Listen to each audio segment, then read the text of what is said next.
Welcome to my YouTube channel Akhtar tutorial में आप सबों का स्वागत है। आज हम लोग क्लास 7 का दूसरा चैप्टर जंतु में पोषण न्यूट्रिशन इन एनिमल के बारे में पढ़ेंगे। आज हम लोग जानेंगे कि पोषण किसे कहते हैं, जंतुओं में किस प्रकार पोषण होती है, उसके बारे में पढ़ेंगे। सभी जीव प्रत्यक्ष या अप्रत्यक्ष रूप से पोषण के लिए पौधों पर निर्भर रहता है। मतलब हमारे दुनिया में जो भी जितने भी जीव हैं सब या तो डायरेक्टली या तो इनडायरेक्टली किस पे निर्भर होता है, पौधों पे निर्भर होता है। सभी जीवों का अपना उत्तम स्वास्थ्य, शारीरिक वृद्धि, विकास एवं गतिशील बनाए रखने के लिए पोषण की जरूरत है। अब पोषण हमारे शरीर में पोषण क्यों जरूरत है, कोई पूछेगा आपके शरीर में पोषण क्यों जरूरत है, क्यों है? तो उत्तम स्वास्थ्य, शारीरिक वृद्धि, विकास एवं गतिशील बनाने रखने के लिए हमारे शरीर को किसका जरूरत है? पोषण का जरूरत है। आइए हम लोग जानते हैं कि पोषण कहते किसे हैं। अब पोषण का तो हमें जरूरत है, लेकिन हमको ये भी पता होना चाहिए कि पोषण कहते किसे हैं।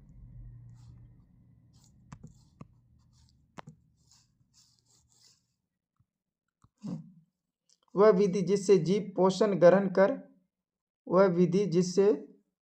पोषक तत्व ग्रहण कर उनका उपयोग करते हैं, उसे हम पोषण कहते हैं। मतलब वह विधि जिससे हम लोग पोषक तत्व क्या कहते हैं, अपने अंदर ग्रहण करते हैं, उसी विधि को हम लोग क्या कहते हैं? पोषण कहते हैं। अब हम आप लोग को एक बात बताना चाह रहे हैं कि आप जान चुके होंगे कि हमारे भोजन में कई प्रकार की क्या होता है? अव्यय होता है। क्या होता है? अव्यय होता है।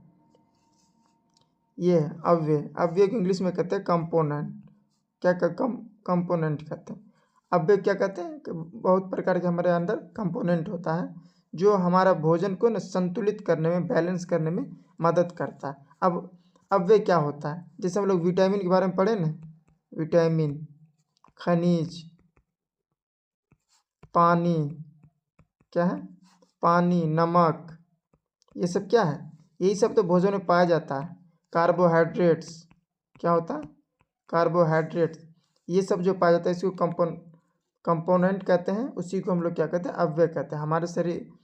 हमारे भोजन में क्या कई प्रकार के अव्यय पाया जाता है जो हमारे भोजन को किस में काम आता है? हमारे भोजन को संतुलित करने में, बैलेंस करने में। मतलब होता है कि जिस मात्रा में जो चाहिए उसी को हम लोग, आप लोग सुने होंगे संतुलित भोजन, बैलेंस डाइट, दूसरी तीसरी कक्षा में पढ़े होंगे। उसी को बैलेंस करने के लिए कौन काम करता है? अव्यय काम करता है।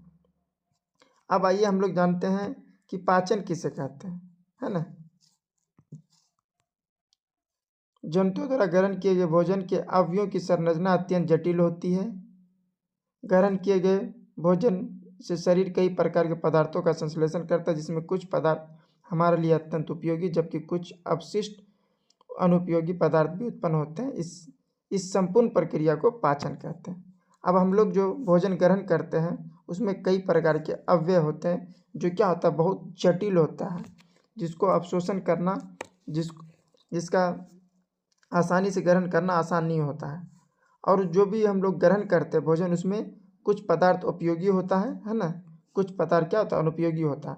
जो उपयोगी होता है हम अपने शरीर में रख लेते हैं, जो अनुपयोगी होता है उसको बाहर करते हैं। यही जो प्रक्रिया होता है इसी को हम लोग क्या कहते हैं? पाचन कहते हैं।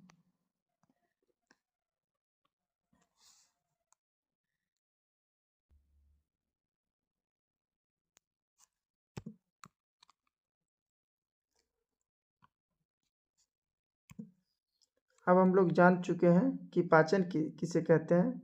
अब अलग अलग जीव में भिन्न भिन्न तरीके से भोजन ग्रहण करने का तरीका होता है, उसका शरीर का बनावट भी अलग अलग होता है, उसके बारे में हम लोग जानते हैं। आप जान चुके हैं कि भिन्न भिन्न जीवों की भोजन संबंधित आवश्यकता एवं आदतों अलग अलग होती है। साथ ही जीवों में पोषण का तरीका भी अलग अलग होता है, जिसके आधार पर हम स्वपोषी और विषमपोषी आदि में वर्गों में बांटते हैं। जैसे कि सब जानवर का भोजन करने का तरीका अलग होता है, उसी के आधार पे हम लोग, अब कोई क्या होता है कि मांस मछली खाता है, कोई मांस मछली नहीं खाता। उसी आधार पे हम लोग पिछले कक्षा में स्वपोषी और विषमपोषी आदि के वर्गों में बांट चुके हैं। भिन्न भिन्न जीवों की शारीरिक बनावट और भोजन ग्रहण करने वाले अंग भी में विविधता नजर आती है। मतलब अलग अलग जीव जो होता है उसका शारीरिक बनावट और भोजन ग्रहण करने का अंग भी अलग अलग होता है, उसमें विविधता नजर आती है। इसके हम लोग कुछ एग्जाम्पल पढ़ेंगे, जैसे मधुमक्खी, भौरे। मधुमक्खी भौरे आदि आसानी से फूलों का रस चूस लेते हैं। अब मधुमक्खी भौरे क्या करता है, फूल का रस चूस के अपना भोजन कर लेता है। उसी तरह मरमर पक्षी, जिसको हम ह्यूमिंग बर्ड कहते हैं, फूल चूस, जिसको हम सन बर्ड कहते हैं, कि क्या होता है, पतली लंबी चोंच होता है, वो भी क्या करता है, फूलों का रस चूस लेता है। गोरैया अपनी छोटी चोंचों से आसानी से अनकन और कीड़े मकोड़े चुन सकती है। अब गोरैया जो होती है उसका क्या होता है, छोटा चोंच होता है, उससे वो किस तरह भोजन ग्रहण करता है, कीड़े और मकोड़े को चुन कर भोजन ग्रहण करता है। अब उसी प्रकार शरीर के मजबूत जबड़े और पैने दांतों शिकार को पकड़ने और उसे फाड़ने में मदद करती है। अब जैसे शेर है ना, शेर का जो मजबूत जबड़ा होता है, पैना दांत होता है, उससे क्या क्या मदद मिलता है उसको, शिकार को पकड़ने में और गोश्त को फाड़ने में मदद करता है। तो इसका भी तरीका क्या अलग है। उसी तरह अजगर सांप अपने मुंह से बड़े शिकार को आसानी से गिर लेता है। अजगर सांप क्या कहता है, आसानी से अपने शिकार को डायरेक्ट गिर लेता है। तो इससे हम लोग क्या पता चला, अलग भिन्न भिन्न क्या है, अलग अलग जानवर का भोजन ग्रहण करने का तरीका अलग अलग है, और उसका जो भोजन करने वाला अंग है उसका बनावट भी क्या है, अलग अलग है। जैसे छीलना, चबाना, कुतूरना, भेदना, पकड़ना, निकालना, चूसना, स्पंजी आदि भोजन करने का क्या, ये सब विधि है। क्या है ये सब, अब पूछेगा छीलना, चबाना, कुतूरना, भेदना, पकड़ना, निकालना, चूसना, ये सब क्या है, तो आप बोल सकते हैं ये सब क्या है, विधि है। अब देखिए, अब हम लोग सबसे महत्वपूर्ण बिंदु पर चर्चा करेंगे। आप लोग अच्छे से ध्यान देंगे तो अच्छे तरीके से समझ पाएंगे। अब है मानव में पोषण। क्या है, मानव में पोषण। मानव मीन्स क्या हुआ, हम लोग जो इंसान है उसी को क्या कहते हैं, मानव कहते हैं। तो इसको हम इंग्लिश में कह सकते हैं डाइजेशन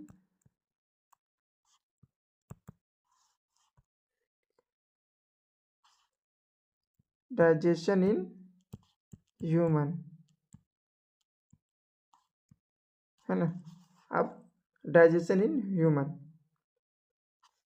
अब इसमें पढ़ेंगे कि हमारा जो ह्यूमन में, हम लोगों में कैसे डाइजेशन होता है, कैसे पाचन होता है, उसके प्रक्रिया के बारे में पढ़ेंगे। पहले कहाँ पाचन शुरू होता है, कहाँ जाके ख़त्म होता है, किस किस अंग से गुजरता है, उसी के बारे में हम लोग पढ़ेंगे। आइए, आज जीवों की भांति मनुष्य की भोजन का ग्रहण करता है। अन्य जीवों की भांति मनुष्य भी भोजन ग्रहण करता है। मनुष्यों में भोजन अंतर्ग्रहण मुख द्वारा होता है, फिर उसका पाचन और उपयोग होता है। भोजन का बिना पचा हुआ अनुपयोगी भाग मल के रूप में शरीर से बाहर निष्कासित हो जाता है। जैसे दूसरा जीव भोजन ग्रहण करता है, उसी तरह मनुष्य भी क्या करता है, भोजन ग्रहण करता है। और भोजन मनुष्य कहाँ से ग्रहण करता है, मुख द्वार से करता है, और उसके बाद जो भी पचने का काम होता है पचता है। उसके बाद जो नहीं पचता, अनुपयोगी होता है, वो मल भाग, है ना, एनस, मल भाग के द्वारा शरीर से बाहर निकल जाता है।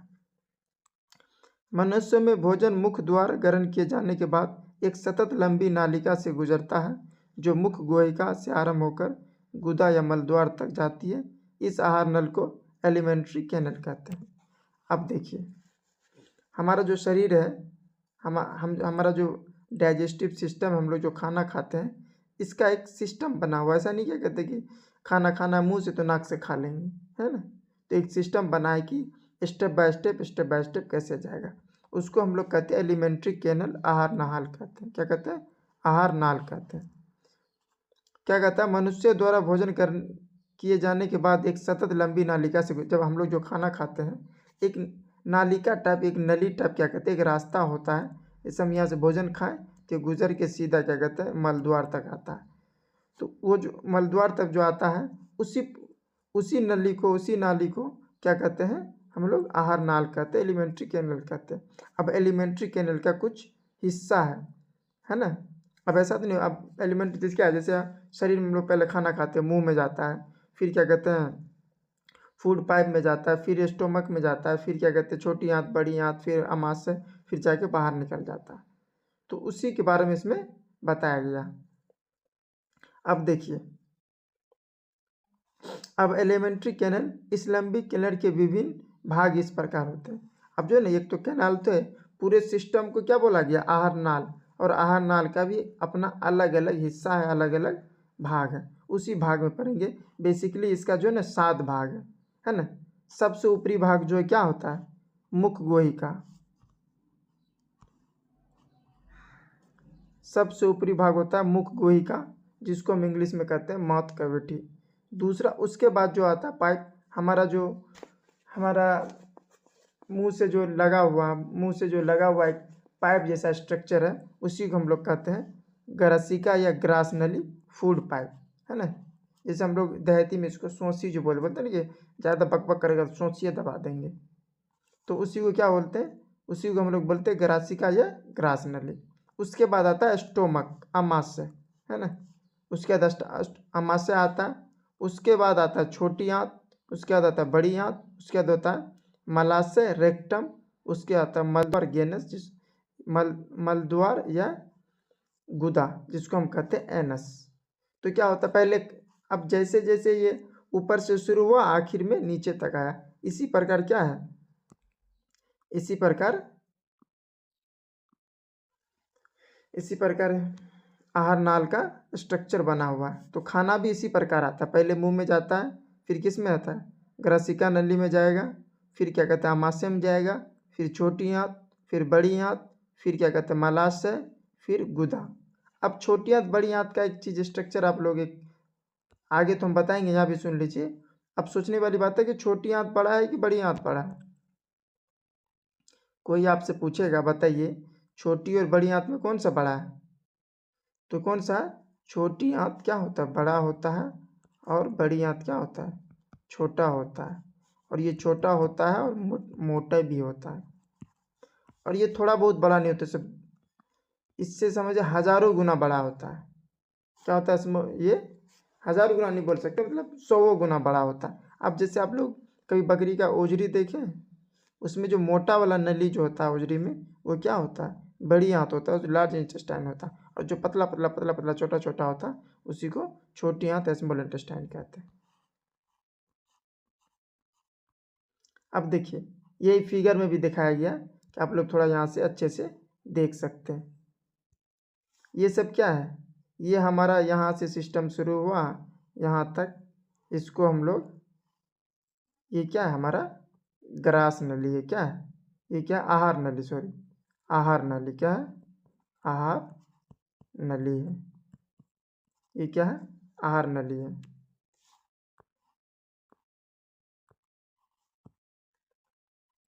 तो पहले क्या है, देखिए पहले ये मुख गुहिका है, ठीक, ये क्या है, ये जो हम लोग मुख है, ये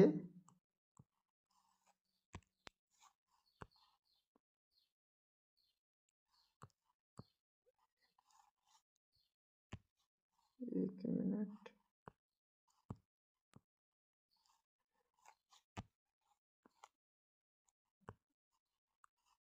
ये क्या है, ये मुख गोहिका है।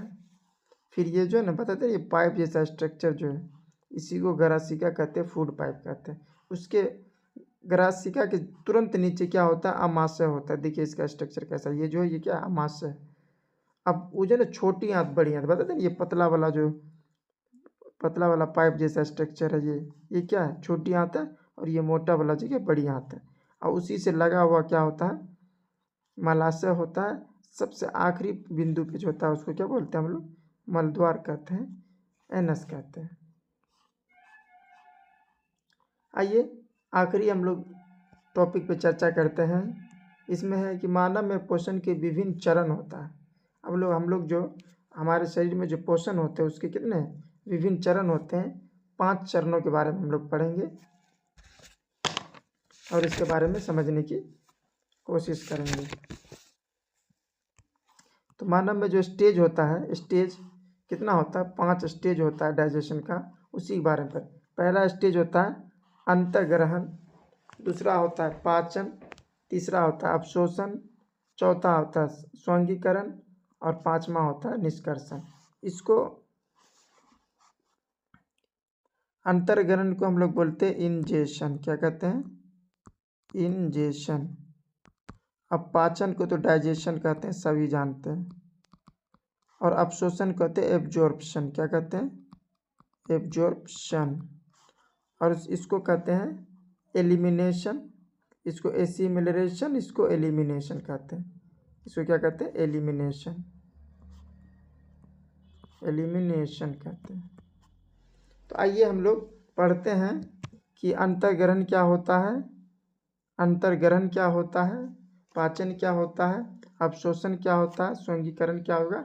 अब देखिए ये ना चरण जो है, जैसे हम लोग खाना खाते हैं, होता है ना, पहले मुंह में लेते हैं, फिर धीरे धीरे क्या कहते हैं उसका प्रोसेस होता है, मुंह में लेते हैं, ग्रासिका में जाता है, फिर आमाशय में जाता है। उसी तरह पहले सबसे पहले जो प्रक्रिया होता है किसका होता है? अंतर्ग्रहण का होता है, उसके बाद पाचन का होता है, उसके बाद एब्जॉर्प्शन का होता है, उसके बाद स्वांगीकरण का होता है, उसके बाद निष्कर्षण का होता है। तो अंतरण क्या होता है? हम लोग जो खाना मुंह से लेते हैं, है ना, वही क्या होता है? अंतर्ग्रहण होता है। और खाना कहाँ? मुख द्वारा लेते हैं, जहाँ दांत से भोजन को चबाया जाता है, उसी को हम लोग, जैसे हम लोग मुंह में जो खाना लेते हैं और दांत को चबाते हैं, उसी को क्या कहते हैं? अंतर्ग्रहण कहते हैं। और पाचन, पाचन क्या होता है? पाचन जो होता है हमारे मुंह से ही भोजन का जटिल अवयवों का उपयोगी पदार्थों का संश्लेषण। अब भोजन में जो कॉम्प्लेक्स कंपाउंड है, जो जटिल अवयव है, उसका जो संश्लेषण कहते हैं, उसको जो वहाँ से धीरे धीरे छोटा छोटा कोशिश करते हैं पचाने का, उसी को वहाँ से ही पाचन शुरू होता है। और पाचन की प्रक्रिया कहाँ से? मुख से आरंभ होकर आंत तक में पूरी हो जाती है। अब जो ना पाचन कहाँ से होता है? मुंह से शुरू होता है, हाथ तक शुरू, मतलब छोटी हाथ बड़ी हाथ तक पाचन का प्रक्रिया चलता रहता है, फिर उसके बाद वो रुक जाता है, जिसमें अनेक रासायनिक सार एंजाइम। अब जब जैसे जैसे पाचन शुरू होता है, उसमें अलग अलग तरह का क्या कहते हैं एंजाइम बनता रहता है। पाचन का प्रक्रिया खत्म होने के बाद, जब पाचन का प्रक्रिया खत्म हो जाता है, तो फिर होता है अवशोषण का प्रक्रिया शुरू होता है। पचित भोजन का रसांगुलों द्वारा ग्रहण एवं रक्त में मिलने की प्रक्रिया। अब जैसे जो खाना बना, अब उससे क्या क्या हम जो पचा, उससे क्या क्या एंजाइम मिला, क्या मिला, तो उसको जो खून में मिलाया जाता है, उसी को क्या कहते हैं? एब्जॉर्प्शन का, जिससे हम खून बनता है, उसी को अवशोषण कहते हैं। फिर अवशोषण का प्रक्रिया के बाद होता है स्वांगीकरण, जिसको हम कहते हैं एसिमिलेशन, शरीर के वृद्धि और विकास के लिए पाचन भोजन का उपयोग। अब क्या हुआ कि मुंह में खाना ले लिए, खाना पच गया, अवशोष हो गया, खून में भी मिल गया, खून भी बनना शुरू हो गया। फिर उसके बाद क्या होगा? शरीर में जो वृद्धि होगा, विकास होगा, उसके लिए पाचन, जो भोजन पचा उसका जो उपयोग करते हैं, उसी को स्वांगीकरण कहते हैं। जब सब काम हो जाता है, आखिर में जो वेस्ट मटेरियल होता है, उसको क्या कहते हैं? उसको तो नहीं रखना शरीर के अंदर, उसको बाहर करते हैं, उसी को हम लोग कहते हैं अपचित भोजन को आहार नाल से निष्कासन कर देते हैं। मतलब जो भोजन नहीं पचता उसको क्या करते हैं? बाहर निकल जाते हैं। अगर हमारा वीडियो अच्छा लगा तो चैनल को लाइक और सब्सक्राइब जरूर करें, ज़्यादा से ज़्यादा शेयर करें। धन्यवाद। जय हिंद।